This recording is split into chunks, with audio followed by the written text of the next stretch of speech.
Good morning, third class. Now we start chapter 4, India and its states. Clear? आप कौन से देश में रहते हो? आपके कंट्री का नाम क्या है? इंडिया, है ना? फर्स्ट ऑफ ऑल हम देखेंगे India got independence on August 15, 1947. हमारा देश जो है वो आज़ाद कब हुआ था, कब उसे अपनी फ्रीडम मिली थी, जो वो ब्रिटिश लोगों के गुलाम था. ठीक है, तो कौन सी डेट को हमारा देश फ्री हुआ था? 15 अगस्त 1947 को. अब हमारा जो कंट्री है इंडिया आज़ाद तो हो गया, ठीक है.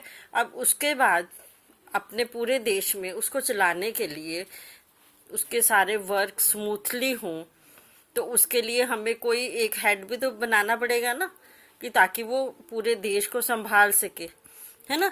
अब उसको पूरे देश को, पूरे कंट्री को लुक आफ्टर करने के लिए जिसकी हमें ज़रूरत पड़ेगी उसे हम क्या कहते हैं? गवर्नमेंट. ठीक है. और गवर्नमेंट क्या होती है? क्या होती है गवर्नमेंट? Group of people. जो हम आप लोगों को ये तो पता होगा कि मम्मी पापा आपके वोट डालने जाते हैं, इलेक्शंस होती हैं, है ना. तो हम वोट डाल के जो अपने रिप्रेजेंटेटिव्स चूज करती हैं वो सारे क्या होते हैं? हमारे गवर्नमेंट के मेंबर्स होते हैं. ठीक है, गवर्नमेंट में आते हैं. क्लियर? क्योंकि हमारा देश बहुत बड़ा है ना, तो अब पूरे इतने बड़े देश को चलाने के लिए तो हमें जो गवर्नमेंट चाहिए, जो ग्रुप ऑफ पीपल्स चाहिए, तो उनको हम चूज करते हैं और फिर वो क्या होती है? हमारी गवर्नमेंट जो पूरे देश के सारे काम करती है. इसको मैं आपको एक एग्जांपल देके समझाती हूँ कि जैसे आपने स्कूल आते हो, आप लोग स्कूल में पढ़ते हो ना, तो अब स्कूल में हेड कौन होता है? प्रिंसिपल. प्रिंसिपल हेड होता है. और सारे जो टीचर्स, आपके सारे जो सब्जेक्ट्स हैं वो अलग अलग टीचर्स पढ़ाते हैं ना, है ना. सारे सब्जेक्ट्स आपका इंग्लिश है, हिंदी है, मैथ, साइंस, एसएसटी, इस तरह से अलग अलग, कंप्यूटर, ये सारे सब्जेक्ट्स जो हैं आपके अलग अलग टीचर्स पढ़ाते हैं. तो सेम चीज़ जो हमारा ये देश है इतना बड़ा, इसको चलाने के लिए, इनके सारे डिपार्टमेंट्स को देखने के लिए अलग अलग लोगों की भी फिर ज़रूरत होती है. अलग अलग ऑफिसेस होते हैं, उनको सारों को रन करने के लिए, उन ऑफिस को लुक आफ्टर करने के लिए हमें अलग लोग चाहिए, है ना. तो उसके लिए हमारी जो ये गवर्नमेंट बनती है, वो गवर्नमेंट अब इतने पूरे देश में एक ही जगह पे एक ही गवर्नमेंट तो पूरा लुक आफ्टर नहीं कर सकती ना, क्योंकि हमारा देश बहुत बड़ा है. आपने पिछले थर्ड चैप्टर में भी पढ़ा था ना कि India is the 7th largest country in the world. पूरे वर्ल्ड में, पूरे संसार में कौन से नंबर पे आता है हमारा इंडिया? 7th नंबर पे आता है. इतना बड़ा कंट्री है ना. तो अब यहाँ पे हमारी 2 टाइप्स की गवर्नमेंट होती हैं. एक होती है सेंट्रल गवर्नमेंट और दूसरी होती है हमारी स्टेट गवर्नमेंट. ठीक है, क्लियर? अब हमारी टोटल स्टेट्स कितनी है? 28 स्टेट्स और 9 यूनियन टेरिटरीज. क्लियर? अब सेंट्रल गवर्नमेंट है और स्टेट गवर्नमेंट है, इन दोनों के जैसे मैंने अभी आपको एग्जांपल दिया था स्कूल का कि अलग अलग सब्जेक्ट्स टीचर्स पढ़ाते हैं, तो इसी तरह से ये अपना काम भी डिवाइड करके रखते हैं. अलग अलग ऑफिस अलग अलग देखते हैं कि कौन सी गवर्नमेंट कौन कौन से काम करेगी. अब सेंट्रल गवर्नमेंट के अंडर कौन से काम आते हैं? हमारे करेंसी, जो ये नोट बनाते हैं, आपको पता है ना, आपके जो पैसे, रुपीस.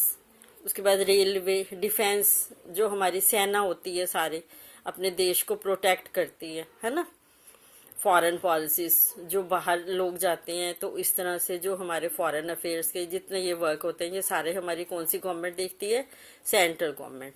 उसके बाद आ जाती है स्टेट गवर्नमेंट. स्टेट गवर्नमेंट के काम होती है कि अपनी स्टेट के अंदर ही एग्रीकल्चर का है, एजुकेशन का, जैसे स्कूल्स चलाना, फॉरेस्ट का काम हो गया, लैंड का, इस तरह से पूरी माप करना, और जितने भी और इससे रिलेटेड वर्क होते हैं वो सारे हमारी कौन सी गवर्नमेंट देखती है? स्टेट गवर्नमेंट, है ना. और अब जैसे मैंने आपको बताया कि स्कूल में हेड प्रिंसिपल होता है, तो इसी तरह से सेंट्रल गवर्नमेंट का जो हेड होता है वो कौन सा होता है? प्रेसिडेंट. ठीक है, प्रेसिडेंट. उसके बाद हमारा जो इंडिया है, हमारा जो कंट्री है, उसकी कैपिटल कौन सी है? न्यू दिल्ली. ठीक है. अब जो प्रेसिडेंट है, प्रेसिडेंट को हम हिंदी में क्या बोलते हैं? राष्ट्रपति. तो ये रहता कहाँ पे है? ये देखो, ये पिक्चर आपको दिखाई दे रही है, इसे हम क्या बोलते हैं? राष्ट्रपति भवन. प्रेसिडेंट को हिंदी में राष्ट्रपति भी बोलते हैं ना, तो राष्ट्रपति भवन मीन्स जो रहने वाला प्लेस होता है, तो इसलिए ये क्या बन गया, राष्ट्रपति भवन। अब मेन है उसको चलाने वाला, ठीक है। प्रेसिडेंट तो सिग्नेटरी, जैसे उसने हर काम उससे पूछ के किया जाता है, लेकिन उसके आगे काम करने वाले सबसे मेन कौन होता है, प्राइम मिनिस्टर।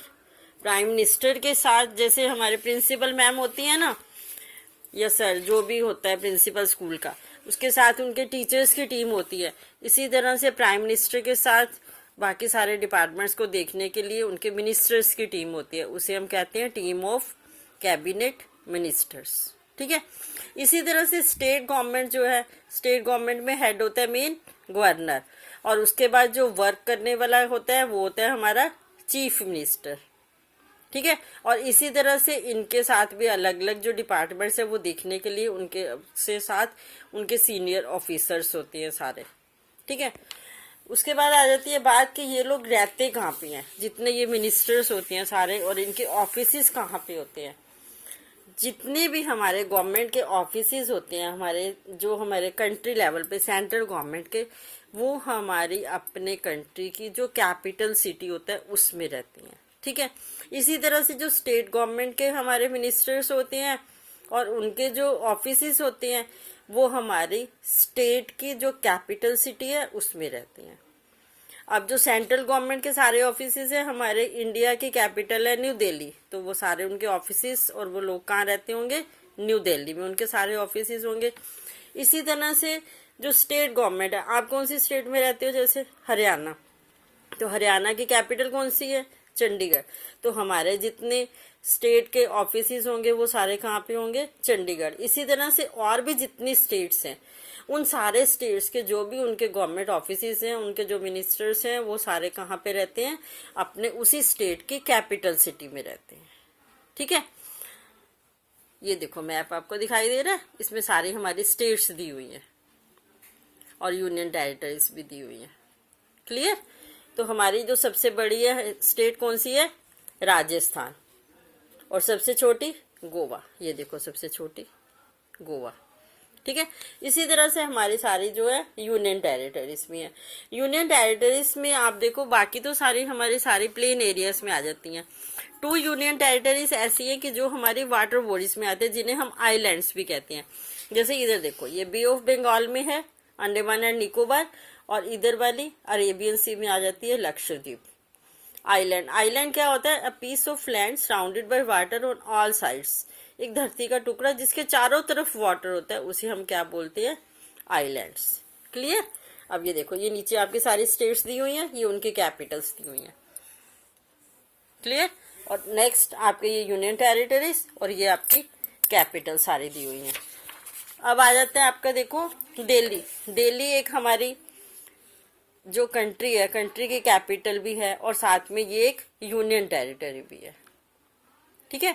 उसके बाद आपने पिछले चैप्टर्स में, अपने 3rd चैप्टर में ये सारा पढ़ा था कि इंडिया हमारा क्या, उसमें डाइवर्सिटी, डाइवर्सिटी क्या होती है कि अलग अलग तरह के लैंड फॉर्म्स का होना। अलग अलग लैंड फॉर्म्स आपको मैंने पढ़ाया था 3rd उसमें चैप्टर में, आपने पढ़ा कि माउंटेनियस एरिया है हमारा, नॉर्दर्न माउंटेन्स है, प्लेन है, डेजर्ट एरिया है ना, ये सारा आपने पढ़ा था ना।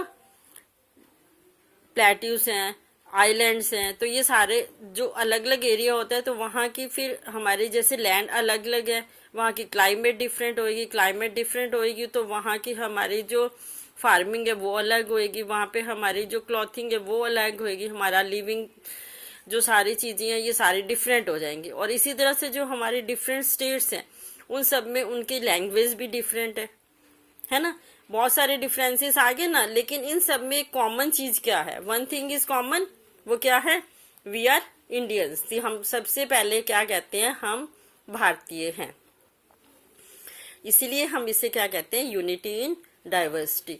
इतने डिफरेंसेस, इतनी अलग अलग चीजें होने के बावजूद भी इन सब में क्या है, हम एक एकता मानते हैं। We call our country mother India, we are proud of our mother India, हमें अपनी मातृभूमि पर गर्व है। ओके बेटा, समझ आ गया, थैंक यू।